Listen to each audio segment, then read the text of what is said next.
नमस्कार, मैं रवीश कुमार। अमेरिका में रहने वाले भारतीयों पर ट्रंप के फैसलों का क्या असर पड़ेगा, इसे लेकर भारत में तरह तरह की आशंकाएं जताई जा रही हैं। भारत में धर्म के आधार पर नागरिकता का समर्थन करने वाले लोग भी जन्म के आधार पर नागरिकता नहीं देने वाले ट्रंप का विरोध कर रहे हैं। जब बात खुद पर आई तो विरोध करने लगे, और जब तक दूसरे समुदाय को डराने के लिए नागरिकता कानून बन रहा था तब ताली बजा रहे थे। अब समझ में आ जाना चाहिए कि नागरिकता का आधार राजनीति के हिसाब से नहीं बदला जाना चाहिए। अमेरिका में रहने वाले एनआरआई का भी मजाक उड़ाया जा रहा है। हमारा कहना है कि अगर उन पर खतरा है किसी भी तरह का, तो प्रधानमंत्री मोदी से लेकर विदेश मंत्री जयशंकर ने अभी तक बोला क्यों नहीं है, उन्हें आश्वस्त क्यों नहीं किया है। अभी तक कुछ दिन पहले ओडिशा में एनआरआई का सम्मेलन किया गया, प्रवासी भारतीय दिवस मनाया गया। एनआरआई कोई फालतू लोग नहीं है, ये भारत की आर्थिक तरक्की की कड़ियां हैं, तभी तो भारत में इनके लिए सम्मेलन होता है। तो सवाल है कि अगर इनके बच्चों पर असर पड़ेगा, इन पर असर पड़ेगा, इनके अधिकारों पर असर पड़ेगा, तो हम यूट्यूबर के अलावा प्रधानमंत्री मोदी को बोलना चाहिए या नहीं? अगर नहीं बोल सकते हैं तो प्रवासी भारतीय सम्मेलन का क्या मतलब रह जाता है? आप ही सोचिए, अमेरिका में 50 लाख से अधिक भारतीय रहते हैं। इनमें से बड़ी संख्या उनकी है जिनकी पहली पीढ़ी अमेरिका गई। कुछ भारतीय मूल के ऐसे भी हैं जो वहां जन्मे और उस नाते उन्हें अमेरिका की नागरिकता मिल गई। क्या इनकी कोई आवाज नहीं? क्या इतना आसान है कि ट्रंप अपने आदेश से भारतीय मूल के लोगों को हाँक देंगे कि जाइए? अमेरिका अपने देश में काम करने के लिए H-1B वीजा जारी करता है। यह वीजा सबसे अधिक भारतीयों को ही दिया जाता है। 3 लाख भारतीय छात्र अमेरिका में पढ़ते हैं। वो अपने कमजोर रुपए से मजबूत डॉलर खरीदकर अमेरिका के खजाने में जमा करते हैं। 2023 में भारतीय छात्रों ने अमेरिका की अर्थव्यवस्था में करीब 12 अरब डॉलर का योगदान किया, 1 लाख करोड़ रुपए से ज्यादा। पिछले 1 साल में अमेरिका जाने वाले छात्रों की वीजा की फीस और पढ़ाई की फीस बढ़ा दी गई। अमेरिका कमा भी तो रहा है, क्या वो अपनी कमाई छोड़ देगा? उसकी यूनिवर्सिटियां खाली पड़ जाएंगी। 2023 में फॉरेन एडमिट्स नाम की संस्था ने सर्वे किया था, बताया था कि अमेरिका में मास्टर्स की डिग्री करने के लिए एक भारतीय छात्र औसतन 40 लाख रुपए का कर्जा लेता है। इसलिए भी भारतीय छात्रों के हित को लेकर सरकार को कूटनीतिक चैनलों से कुछ करना चाहिए और पब्लिक में भी बोलना चाहिए, ताकि पता चले कि भारत की सरकार की क्या रणनीति होने वाली है। विदेश मंत्री एस जयशंकर से सवाल जवाब होना चाहिए। इतने भारतीय प्रभावित होने वाले हैं और हम कुछ भी नहीं बोल रहे, पूछ भी नहीं रहे, फोटो शेयर करने में लगे हैं कि ट्रंप के शपथ ग्रहण में जयशंकर को आगे बिठाया गया था। जयशंकर फोटो शेयर कर रहे हैं, नए विदेश सचिव से मुलाकात की। तो बताइए ना कि बात क्या हुई? भारतीय मूल के लोगों को चिंता करने की जरूरत है या नहीं, इस पर भी बोलिए। I will declare a national emergency at our southern border. जब ट्रंप ने इमिग्रेशन की बात की तब आपने नोट किया होगा, विदेश मंत्री ने खड़े होकर ताली नहीं बजाई, जबकि दूसरी बातों पर जयशंकर ने ताली बजाई। उन्हें पता था कि इस पर ताली बजाएंगे तो यह ताली अपने ही देशवासियों पर पड़ जाएगी। झारखंड और दिल्ली में अवैध घुसपैठियों को निकालने का भूत खड़ा करने वाले एक्सपर्ट प्रधानमंत्री मोदी के विदेश मंत्री अमेरिका में अवैध घुसपैठिए बन गए भारतीयों को निकालने की बात पर ताली कैसे बजा सकते थे? Do you get my point? लेकिन भारतीय मूल के लोग अमेरिका की राजनीति में बहुत दखल रखते हैं, कुछ तो उन पर भरोसा कीजिए। आप किसी भी राष्ट्रपति का कार्यकाल देखिए, उनके प्रशासन में भारतीय मूल के लोग नजर आएंगे, तब भी हमारी ये हालत है कि हम आपस में ही एक दूसरे का मजाक उड़ा रहे हैं। ये बहुत ही सैड है। हमें उन लोगों को बुलाना चाहिए, बल्कि चार्टर्ड प्लेन में भरकर अमेरिका ले जाना चाहिए जिन्होंने जंतर मंतर पर ट्रंप की जीत के लिए हवन किया था। उनसे व्हाइट हाउस के सामने हवन करवाना चाहिए ताकि ट्रंप को सद्बुद्धि आ जाए। अमेरिका के संविधान में जो बात 1868 से मौजूद थी, ट्रंप ने उससे पलट दिया। न्यू जर्सी की तरफ जाने वाली इस सड़क पर बर्फ तो पड़ रही है। इस सुनसान रात में भी कई कारें आपको उन भारतीयों की मिल जाएंगी जो यहां वीजा पर काम करते हैं। अखबार के अखबार इस बात से भरे हैं कि भारत के जो लोग वहां वीजा पर काम कर रहे हैं इस फैसले से प्रभावित हो सकते हैं। 30 दिनों के बाद अगर वहां उनके बच्चे पैदा होंगे तो उन्हें अब नागरिकता नहीं मिलेगी। इंडियन एक्सप्रेस ने लिखा है कि लाखों भारतीयों पर इसका असर पड़ेगा। नागरिकता तभी मिलेगी जब मां बाप में से किसी एक के पास पहले से अमेरिका की नागरिकता होगी। अमेरिका में नागरिकता पाने का यह भी एक तरीका था। जब वहां पैदा होने वाले बच्चे 18 साल के हो जाते थे, मां बाप को भी नागरिकता मिल जाती थी। बहुत से लोगों ने वहां ग्रीन कार्ड के लिए भी अप्लाई किया है। कहा जा रहा है ट्रंप के आदेश के बाद ग्रीन कार्ड मिलने का इंतजार 40 से 50 साल का हो जाएगा। एक दलील यह भी है कि इंतजार घट जाएगा क्योंकि अवैध रूप से या जुगाड़ के तरीके से अप्लाई करने वाले पीछे हट जाएंगे। लेकिन इन सब बातों से वहां रहने वाले भारतीय काफी अनिश्चित, असुरक्षित हो गए।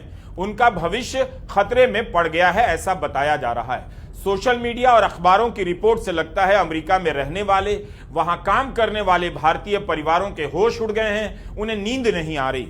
हो सकता है ऐसा हो, लेकिन हमारा फोकस इस बात पर है कि कहीं हम बढ़ा चढ़ा कर तो पेश नहीं कर रहे। हमने भी उन पर पड़ने वाले असर के बारे में वीडियो बनाया है, लेकिन लेबर की नजर से, सस्ते मजदूर की नजर से देखने पर ट्रंप के आदेशों की सीमाएं भी दिखाई देने लग जाती हैं, जिसके बारे में हम इस वीडियो में आगे चर्चा करेंगे। इमिग्रेशन को लेकर ट्रंप की राजनीति इसी पर टिकी है कि ऐसे लोग अमेरिका में अपराध की संख्या बढ़ा देते हैं। जैसे इन लोगों के बिना अमेरिका में अपराध शून्य हो जाता है।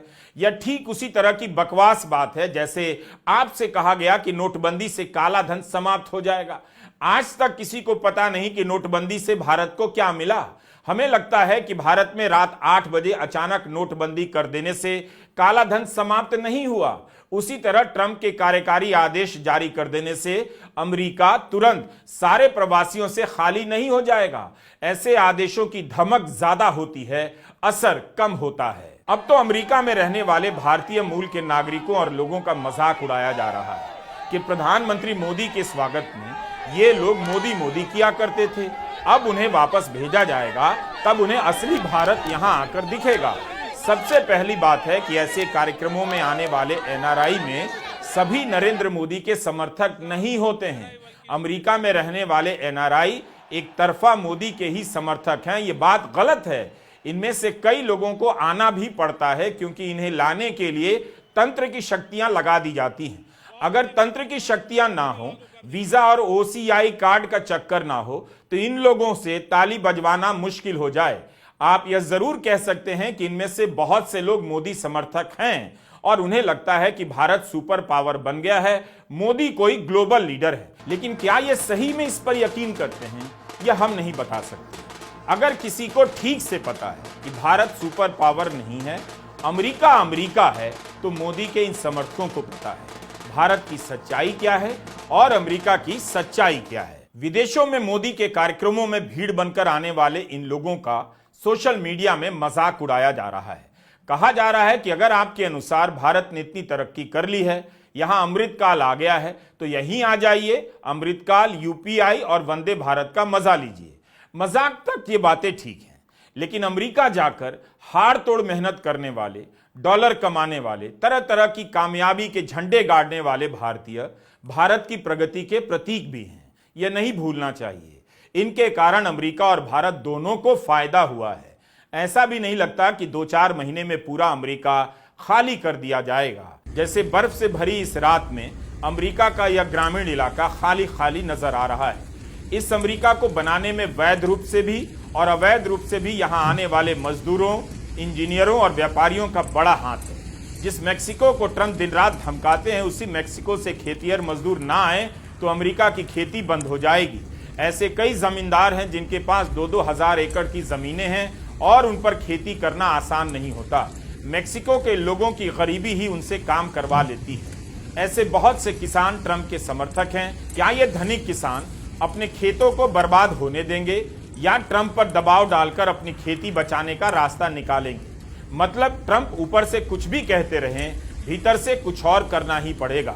आज मेक्सिको से आए लोगों को ट्रंप अवैध घुसपैठिया बता रहे हैं, लेकिन दूसरे विश्व युद्ध के समय जब लेबर की कमी हो गई तो अमेरिका को इसी मेक्सिको से लेबर बुलाना पड़ा। 1942 से 64 के बीच लाखों किसानों को अस्थायी वीजा दिया गया ताकि वे यहां आकर खेती कर सकें।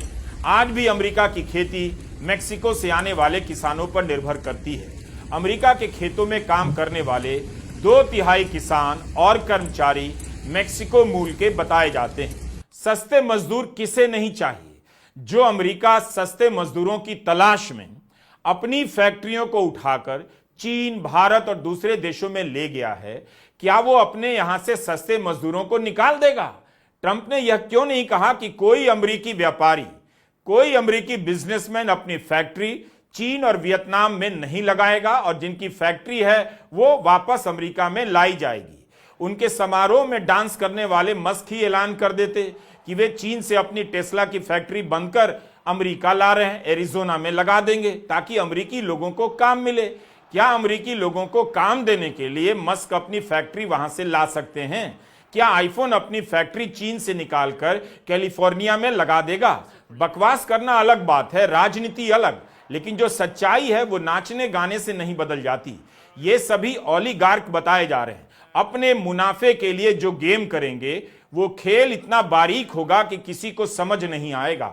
अवैध प्रवासियों के नाम पर ये आपको गोली दे रहे हैं, इसलिए मैं इन्हें ओलिगार्क नहीं गोलीगार्क कहता हूं। गोलीबाज को इंग्लिश में गोलीगार्क कहा जाना चाहिए। याद रखना चाहिए कि ट्रंप के साथ जितने भी खरबपति हों, सब के सब सस्ते श्रम के कारण ही खरबपति बने हैं। वो तो जुगाड़ खोज रहे हैं कि आदमी कम पैसे पर ज्यादा से ज्यादा काम करे ताकि इनके पास और पैसे आते जाएं। यही लोग एआई के समर्थक हैं ताकि मजदूरों की संख्या कम हो और मजदूरी कम देनी पड़े। और आप इनसे उम्मीद लगाए बैठे हैं कि अवैध प्रवासियों को निकालने के बाद ये अमेरिकी लोगों को काम देंगे। हंसी नहीं आती आपको? इतना ही है तो क्या ये निचले स्तर पर मजदूरी बढ़ाने जा रहे हैं? ऐसा कोई ऐलान आपने सुना? कहने की बात कुछ और होती है और इतना आसान नहीं होता यह सब।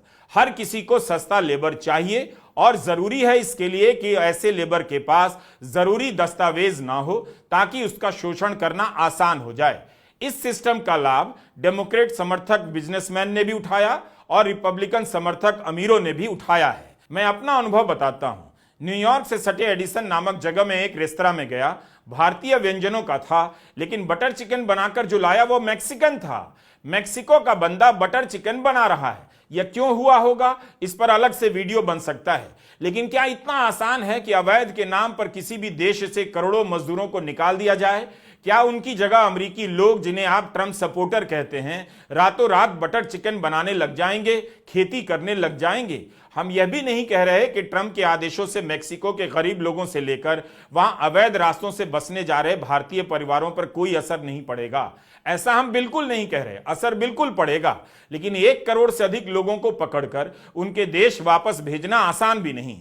इन्हें पकड़कर प्लेन में बिठाने के बीच में अमेरिका के राज्यों की अपनी कानूनी प्रक्रियाएं भी आती हैं। उन्हीं से निपटने में ट्रंप जैसों के कई कार्यकाल निकल जाएंगे।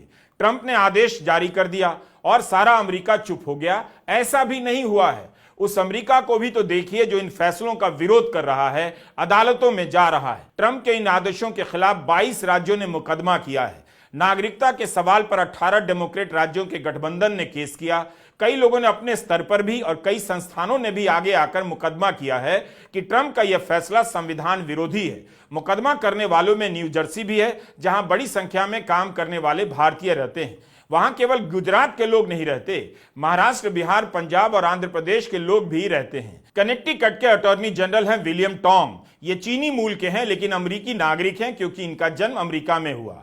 उनका बयान आया है कि ट्रंप का आदेश उन्हें निजी तौर पर टारगेट करता है। यह सब देखिए कि कौन लोग बोल रहा है, और बोलने के अवसर अभी भी उसी अमेरिका में मौजूद हैं जिसका लाभ लोग उठा रहे हैं। ट्रंप के आदेश के बाद उनके जैसे कई लोगों को नागरिकता नहीं मिलेगी, और मिलेगी भी तो कुछ शर्तों के साथ। 24 घंटे के भीतर ट्रंप के आदेश के खिलाफ इतने केस हो गए। ऐसे भी बयान आ रहे हैं कि राष्ट्रपति के पास शक्ति तो है लेकिन वो इस देश के राजा नहीं है। राज्यों का अदालतों में केस करना बता रहा है कि अमेरिका में केंद्रीय ढांचे के साथ साथ राज्यों का ढांचा भी अभी कितना मजबूत है। कितने ही शहरों ने केस कर वहां रहने वाले प्रवासियों को भरोसा दिया है कि उनके राज्य ने उन्हें अकेला नहीं छोड़ा है। क्या भारत के किसी भी शहर में ऐसी नैतिक शक्ति बची है? कोई मेयर खड़ा होकर बोल सकता है कि मोदी जी के फैसले का हम विरोध करते हैं, इससे उसके शहर पर असर पड़ेगा? उसे पता है कि बोलने की गलती करेगा, जांच एजेंसियां महीनों और सालों तक जेलों में गायब कर देंगी, इसलिए कभी नहीं बोलेगा। लेकिन अमेरिका तो लड़ रहा है, वहां की सिविल सोसाइटी खड़ी हो गई है। अब इस लड़ाई में भारतीय मूल के अमेरिकी लोग या वहां रहने वाले अमेरिकी कितने शामिल हैं, इसकी हमें कोई प्रमुख खबर नहीं मिली। आपको बहुत सी ऐसी खबरें पढ़ने को मिल जाएंगी कि लाखों की संख्या में भारतीय ट्रंप के फैसले से प्रभावित होंगे, लेकिन क्या आपने ऐसी भी कोई खबर पढ़ी कि वहां रहने वाले प्रभावशाली भारतीय ट्रंप के फैसले का मुखर विरोध कर रहे हैं, अदालतों में मुकदमे कर रहे हैं? अमेरिका के इस पादरी की खूब चर्चा हो रही है। ट्रंप की शपथ के बाद पहली प्रार्थना सभा में रेवरेंड मैरियन बडी ने उन्हें सुना दिया कि प्रवासियों पर जरा दया कीजिए, LGBTQ समुदाय के प्रति कठोरता मत बरतिए। मैरियन बडी वॉशिंगटन डीसी की एपिस्कोपल बिशप हैं और पहले भी सरकारी कार्रवाइयों की निंदा कर चुकी हैं। सामने से राष्ट्रपति के फैसलों पर टिप्पणी कर देना भारत में तो इन दिनों कल्पना से बाहर की चीज हो गई है। In the name of our God, I ask you to have mercy upon the people in our country who are scared now. There are gay, lesbian, and transgender children in Democratic, Republican, and independent families, some who fear for their lives. And the people who pick our crops and clean our office buildings, who labor in poultry farms and meat packing plants, who wash the dishes after we eat in restaurants and work the night shifts in hospitals, they may not be citizens or have the proper documentation, but the vast majority of immigrants are not criminals. They pay taxes and are good neighbors. They are faithful members of our churches and mosques, synagogues, wadara, and temples. I ask you to have mercy, Mr. President, on those in our communities whose children fear that their parents will be taken away, and that you help those who are fleeing war zones and persecution in their own lands to find compassion and welcome here. Our God teaches us that we are to be merciful to the stranger, for we were all once strangers in this land. What did you think of this? What did you think of the service? What did you think? Did you like it? Did you find it exciting? Not too exciting, was it? I didn't think it was a good service, no. Thank you very much. Thank you, press. Thank you, press. They can do much better. America में बहुत सारे भारतीय धर्मगुरु बनकर दुकान चला रहे हैं, लेकिन ये लोग क्यों नहीं बोल रहे हैं? कभी इस पर सोचिएगा। भारत के अखबार और पत्रकारों की अपनी असुरक्षा देखिए। कहीं भी कोई भारतीय मूल का सांसद बनता है, मंत्री बनता है, तो ये इस तरह से खुश होने लग जाते हैं जैसे वो भारत का भी काम करने लगेगा। अजीब हालत हो गई है। टाइम्स ऑफ इंडिया की 20 जनवरी की खबर देखिए, how Usha Vance's Hindu faith help Telugu son in law JD Vance become vice president. Times of India world desk की खबर है, लिखने वाले का नाम नहीं। भारत की मीडिया की प्राथमिकताएं क्या यही हैं? लिखा है उषा और जेडी वांस येल यूनिवर्सिटी में मिले थे। जेडी नास्तिक थे, लेकिन उषा हिंदू विचारों को उनके जीवन में लेकर आई। जब आप उपराष्ट्रपति को तेलुगु दामाद लिख रहे हैं तो फिर क्यों चिंता कर रहे हैं? दामाद जी से कह दीजिए ससुराल के लोगों को तंग ना करें, उन्हें अमेरिका से ना निकालें और ग्रीन कार्ड तुरंत पहुंचा दें। जब इतना हिंदू कनेक्शन हो ही गया है ट्रंप प्रशासन में, उपराष्ट्रपति की पत्नी भी हैं, तो फिर भारतीय लोग क्यों परेशान हैं? एनआरआई की घबराहट की बात क्यों छप रही है? भारत में पत्रकारिता का सत्यानाश हो गया है, अमेरिका में भी हो गया है। ट्रंप के लिए आसान नहीं होगा करोड़ों लोगों की पहचान करना, वापस भेजने के लिए हजारों प्लेन का इंतजाम करना। ये ऐसा काम नहीं कि बालकनी में खड़े होकर आपने थाली बजा दी और कोरोना भाग भी गया। बेशक कुछ हजार लोग भेजे जाएंगे, लेकिन 7 लाख लोग भेजे जाएंगे, 1.25 करोड़ लोग भेजे जाएंगे। पहले भेज कर तो दिखाइए, फिर हम देखेंगे। अमेरिका को प्रवासियों ने बनाया बसाया है। अमेरिका यह बात जानता है, इसलिए ट्रंप भी H-1B वीजा को लेकर गोलमोल बातें कर रहे हैं। उन्हें पता है कि ऐसे लोगों का आना अगर रुक गया तो अमेरिका भी रुक जाएगा। I like both sides of the argument, but I also like very competent people coming into our country, even if that involves them training and helping other people that may not have the qualifications they do. but I don't want to stop. And I'm not just talking about engineers. I'm talking about people at all levels. We want competent people coming into our country. And HB1, I know the program very well. I use the program. Maitre d's, wine, experts, even waiters, high quality waiters. You got to get the best people. Now, then you go into people like Larry, and he needs engineers, and Masa needs, and this gentleman needs engineers like nobody's ever needed engineers, right? So we have to have the quality people coming in. Now, by doing that, we're expanding businesses, and that takes care of everybody. So I'm sort of on both sides of the argument, but what I really do feel is that we have to let really competent people, great people come into our country, and we do that through the H1 program. Trump को पता है कि America का काम काबिल इंजीनियरों के बिना नहीं चलेगा। हो सकता है कि H1B वीजा के नियम कुछ सख्त कर दिए जाएं, लेकिन कोई रास्ता भी बना देंगे जिससे किसी का काम ना रुके, ऐसा मुझे लगता है। ठीक है कि वे कानूनी रास्ते से आने की बात कर रहे हैं और ऐसा होना भी चाहिए, लेकिन अमेरिका में अवैध रास्ते से आने का पूरा सिस्टम विकसित है। इसका फायदा वहीं के अधिकारियों, नेताओं और कंपनियों ने भी उठाया है। वो सिस्टम इतनी जल्दी खत्म नहीं होने जा रहा, इसलिए जो वहां के सिस्टम को जानते हैं अपने रुकने का जुगाड़ निकाल लेंगे। जो भारतीय नौजवान अहमदाबाद से ग्वाटेमाला चला जा रहा है, वहां से डोमिनिक रिपब्लिक चला आता है, पैदल चलते हुए कई बीहड़ रास्तों को पार करता है, कई महीने लगाकर अमेरिका में घुसता है, कम से कम उसके इस टैलेंट पर और जज्बे पर कुछ तो भरोसा कीजिए कि वो वहां रहने का जुगाड़ निकाल लेगा। परमात्मा bless America, please don't send them back in India. यह खबर भारत के लिए शर्मनाक तो है कि करीब 18-20 हजार भारतीयों को तुरंत वापस भेजा जाएगा, लेकिन इनके वापस भेजने का फैसला तो पिछले साल नवंबर में ही हो गया था। ये वो लोग हैं जो अमृतकाल वाले भारत को छोड़कर बिना कागज पत्तर के अमेरिका में घुसने का प्रयास कर रहे थे। ऐसा आपने कब सुना कि यहां अमृतकाल है और यहां के लोग अवैध घुसपैठिया बनने अमेरिका चले गए? इन्हें तो अमृतकाल का अमृत चखने के लिए वैसे भी भारत के खर्चे पर भारत लाना चाहिए। 80-80 लाख रुपया कर्ज लेकर जमीन बेचकर ये लोग गए हैं। वे बेंगलुरु या मुंबई नहीं गए। उन्हें पता था कि जो सपना अमेरिका में पूरा हो सकता है वो अब बेंगलुरु और मुंबई में नहीं हो सकता।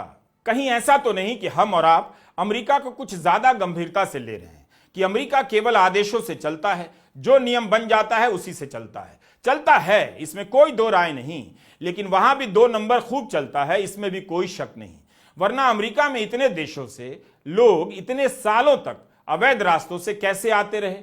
ट्रंप प्रेस के सामने बैठकर कार्यकारी आदेशों पर दस्तखत किए जा रहे हैं। हर आदेश की अलग अलग फाइलें हैं। कभी वे WHO से अमेरिका को अलग कर देते हैं, कभी 90 दिनों के लिए विदेशी मदद पर रोक लगा देते हैं। एक साइन से 1500 लोगों को माफ कर देते हैं जिन पर राजधानी के कैपिटल हिल में घुसकर दंगा करने के मामले चल रहे थे।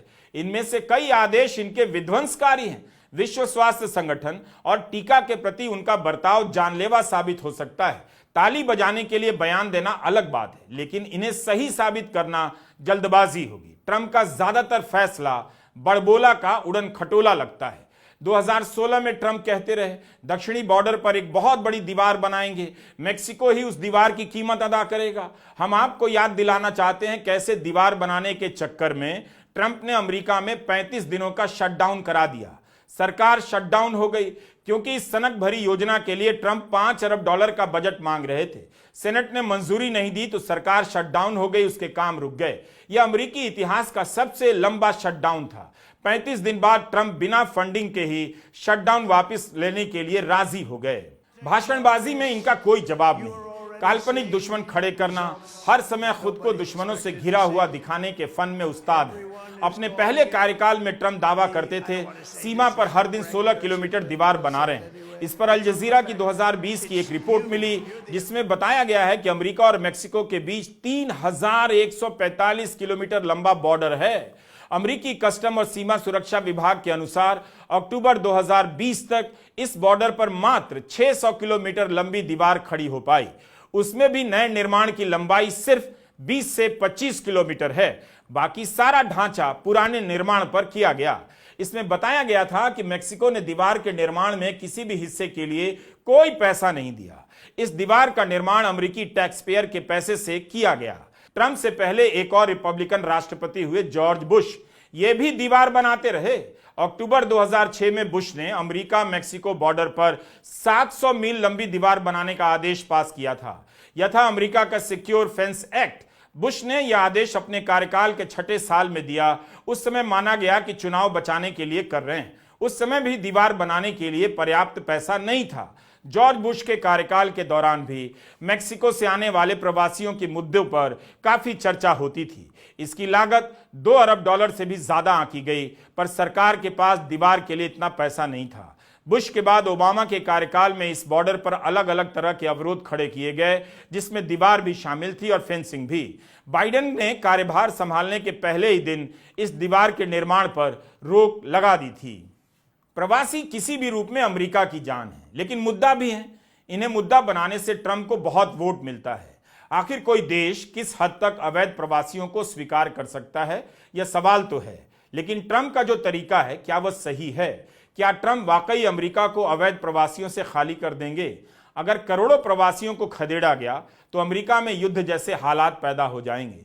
छोटी छोटी दुकानों से लेकर बड़ी बड़ी कंपनियां बंद हो सकती हैं। उन्हें सस्ते मजदूर नहीं मिलेंगे। क्या ये कंपनियां अचानक से दयालु हो जाएंगी? अमेरिकी लोगों को अधिक मजदूरी देने लग जाएंगी? इतनी मनुष्यता उनके भीतर लौट आने वाली है, मुझे तो संदेह है। यह भी सोचिए, क्या अमेरिकी लोगों के पास इस तरह के काम करने का कौशल है? उसी की तैयारी में कई साल निकल जाएंगे और ट्रंप का कार्यकारी आदेश कहां बिला जाएगा पता नहीं चलेगा।